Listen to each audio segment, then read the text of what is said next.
Ever meet someone so brazenly rude you have to stop and ask yourself, did they really just say that out loud? Like the ego entered the room before they did. These are the people who talk over you, throw shade like it's casual conversation, and walk around with the attitude that the world owes them an apology. And somehow they expect you to just nod, smile, and absorb it like your boundaries don't matter. But here's the uncomfortable truth. Disrespect only thrives where permission is given. And most of us, we've been trained to stay quiet, to keep the peace, to turn the other cheek while our dignity gets chipped away piece by piece.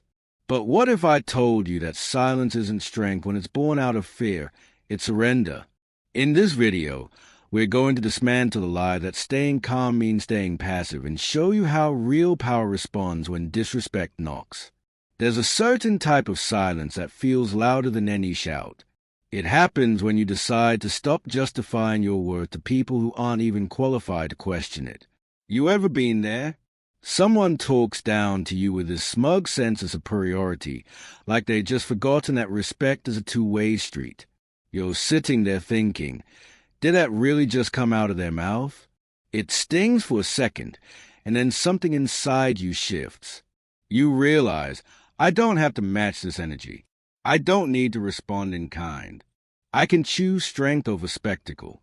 And in that moment, you reclaim your power not by clapping back louder, but by standing firm in calm dignity.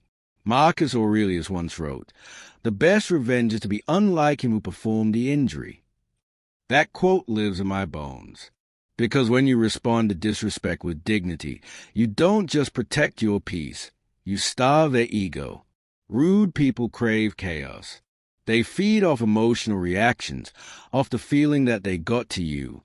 So when you deny them that satisfaction, that's the real burn. That's power. Stoicism teaches us something we often forget in the heat of the moment, that our reactions are the only thing we truly control. Not their words, not their tone, just the way we choose to meet the moment. When you say, I don't lower myself to your level, you're not being passive, you're being precise. You're drawing a line in the sand without stepping into theirs. Carl Jung believed that everything that irritates us about others can lead us to an understanding of ourselves. That used to frustrate me, because when someone disrespects you, the last thing you want to do is turn inward.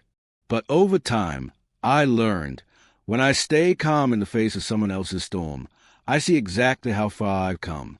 The old me would have exploded, tried to prove a point, tried to win the room. Now, I don't play games with people who are losing battles with themselves. Disrespect thrives in noise. It survives because people engage with it, fuel it, make a scene. But when you let it die quietly, it has nowhere to go. It suffocates in your silence. That's why your calmness isn't just personal growth. It's psychological dominance. The next time someone talks down to you, tries to bait you, tries to drag you into their circus, remember this. You don't need to fight. You don't need to flinch. You just need one line, calmly delivered, that ends a conversation before it even begins. I don't lower myself to your level. And then walk away. Let them sit with the silence. Let them feel the absence of your reaction. That's the kind of power you can't fake, and the kind they'll never forget. There's a strange kind of silence that follows when someone tries to provoke you, and you simply don't react. At first, they wait for the explosion, the raised voice, the defensive posture. But when it doesn't come, when all they are met with is calm and clarity, something unsettling happens to them. They realize they've lost control. That's when you've already won. Because the moment you stop giving your energy to chaos, you become something they can't manipulate, a still flame in a room full of wind. Most people walk through life like emotional sponges, absorbing every insult, every passive-aggressive jab, every slight glance that doesn't feel quite right. They personalize everything. They let it eat away at them, shaping their mood, their words, their entire day. But there's another way. A wiser way. The Stoics believe that real strength isn't in how loud you clap back, but in how little you need to. Marcus Aurelius said, "You have power over your mind, not outside events. Realize this and you will find strength." That quote doesn't just sound good. It's a life strategy. Because when you finally accept that your peace is your own, you stop handing it out to people who haven't earned it. When someone can no longer trigger you, they no longer control you. The more you react, the more you reveal your buttons, your fears, your insecurities. But when you hold your peace, when you guard it like sacred ground, you become untouchable. Carl Jung once noted that everything that irritates us about others can lead us to an understanding of ourselves. It's true. I started to see that the people who annoyed me most weren't showing me something about them. They were exposing something unhealed in me. And when I stopped reacting, I could finally see it for what it was, a lesson, not a threat. You see, not every comment deserves a reply. Not every insult is worth unpacking. Some things are just noise, testing your inner volume. And if your peace is loud enough, the noise fades into irrelevance. That's the real flex, not showing how sharp your tongue is, but how unshakable your spirit is. Let them throw shade. Let them bait you. Let them drown in their own noise while you walk out dry. It's strange how certain words stick. They echo not because they are true, but because they hit something raw, something unfinished inside you. You can walk away from a moment physically, but still carry it mentally, like an old, unwanted souvenir. Ever notice that? How disrespect doesn't just come and go. It lingers like an unwelcome guest who refuses to leave. That's how it works. Someone says something careless or cruel, and suddenly you're lying awake at night, reliving it, rewriting your response, wondering if you should have said more, done more. But here's the thing nobody tells you. You don't have to let their words take up space in your mind. You are not a storage unit for other people's projections. The Stoics knew this better than anyone. Seneca once said, "We suffer more often in imagination than in reality." That quote hits different when you're replaying someone's insult over and over in your head, doesn't it? Because most of the damage isn't from what they said. It's from what you let it become inside you. Carl Jung once observed that what you resist persists. But I've learned that it's not just about resisting thoughts. It's about acknowledging them without renting them space. You can say, "I heard that. I see what you're trying to do." And no, you don't get to stay. That's not denial. That's self-protection. It's psychological hygiene. Because the truth is, not every opinion is worth internalizing. Not every insult is a blueprint for your identity. The people who throw the harshest words often have the most unresolved pain. They lash out not because they see you clearly, but because they don't see themselves at all. They need you to hurt so they can feel powerful. But when you deny them that, when you walk away clean, unaffected, unapologetic, that's when they realize they never had any power to begin with. Disrespect only grows when you water it with attention, when you replay the moment, dissect the tone, write imaginary comebacks in your head. That's how it multiplies.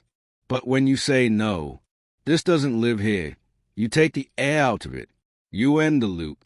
You protect your inner space like it's sacred ground, because it is. So next time someone throws shade, a low blow, or a careless insult, pause. Ask yourself, do I want to carry this? Do I want to keep hearing this every time I close my eyes? And if the answer is no, make it final. Say it out loud if you need to. I won't let your words live in my head. That's not weakness. That's freedom. And that's a kind of power that doesn't just silence your enemies. It silences your overthinking, your self-doubt, your need to make sense of nonsense. It's wild how often people show you who they are without even realizing it. You think they're attacking you, insulting you, tearing you down. But if you listen closely, you'll hear something else, a confession, wrapped in sarcasm, drenched in bravado, but a confession nonetheless. Because the truth is, people rarely speak to you.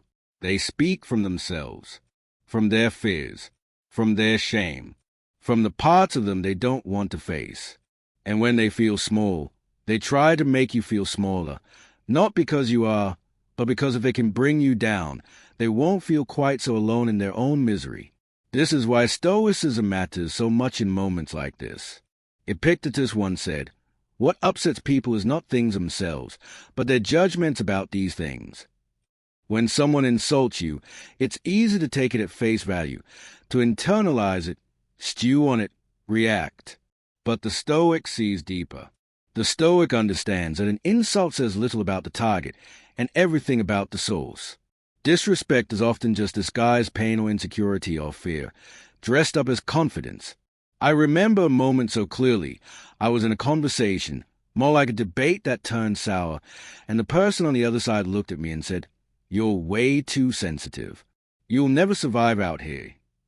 Now, years ago, that would have hit hard. I would have started questioning myself, maybe even apologizing for who I am. But not that day, because I saw it for what it was, not a comment about me, but a mirror reflecting their fear. What they were really saying was, "I don't know how to feel deeply. I've numbed myself so much. I see empathy as weakness." So I looked at them, calm as ever, and said, "Thanks for revealing more about yourself." And that's when I saw it, that flicker in their eyes, that moment where they knew I'd seen past the mask. Because projection, as Carl Jung explained, is the unconscious transfer of one's own desires or emotions onto another person. People accuse you of being too emotional, too ambitious, too naive, because they are uncomfortable with those same traits in themselves. They don't have the tools to process their own depth, so they attack yours. The moment you realize this, everything changes. Suddenly, you don't feel attacked anymore. You feel informed. Their words don't cut the same way. Because now you understand, they are not revealing the truth about you. They're exposing the truth about themselves. And that knowledge, that's freedom. Because when you respond with a calm observation instead of an emotional reaction, you hold up a mirror they weren't ready to face. Think about it. When someone throws unprovoked shade, they are hoping for chaos. They want you flustered, reactive, off balance. But if you respond with calm clarity, if you look at them and say, "You just reveal more about yourself," you shut the whole game down. You flip the script. You remind them, and everyone watching, that not all battles are worth entering. Some are meant to be observed, understood, and walked away from with grace. Some conversations are traps disguised as dialogue. You don't realize it at first. You step in thinking it's just a disagreement, maybe even a productive one. But then you notice the tone, the interruptions, the smirks, the subtle digs hidden in "just kidding." And it clicks. This person isn't trying to understand. They are trying to win. Or worse, trying to drag you into a mess so they don't have to sit in it alone. That's when you know this isn't a conversation. It's a storm. And you've outgrown the need to dance in the rain just to prove you're unbothered. There's a certain maturity that comes with knowing when to stop talking, when to step back, when to realize that protecting your peace doesn't require an MIC drop or dramatic exit. Sometimes it's just one simple sentence. "I've outgrown this conversation." And the moment you say it, you can feel the weight lift off your chest. The tension, the resentment, the emotional tug-of-war you didn't even sign up for, gone. Because what used to keep you up at night, you now walk away from without hesitation. The Stoics had a term for this kind of self-discipline, ataraxia, a lucid state of robust equanimity characterized by ongoing freedom from distress and worry. Epictetus once said, "If someone succeeds in provoking you, realize that your mind is complicit in the provocation." That hits deep, because most of the drama we step into is optional. You don't have to fight every battle just because someone throws a punch. You don't have to debate people who already decided they don't want to hear you. What you do need is the courage to choose clarity over chaos. Carl Jung once said, "What you resist persists, but what you look at and face disappears." That group chat didn't stop because I left. It stopped mattering because I left. That's a difference. Growth doesn't need to win. It needs to walk away quietly, without bitterness, without needing validation, just walking away from what no longer fits a version of you that you've worked so hard to build. The deeper truth is this: you don't need to finish every argument. You don't need to explain your silence. You don't need to convert critics into allies. Some people are committed to misunderstanding you, not because you're unclear, but because clarity would force them to confront their own noise. And that's not your job. So the next time someone starts twisting your words, baiting you with backhanded compliments, pushing buttons you no longer react to, pause.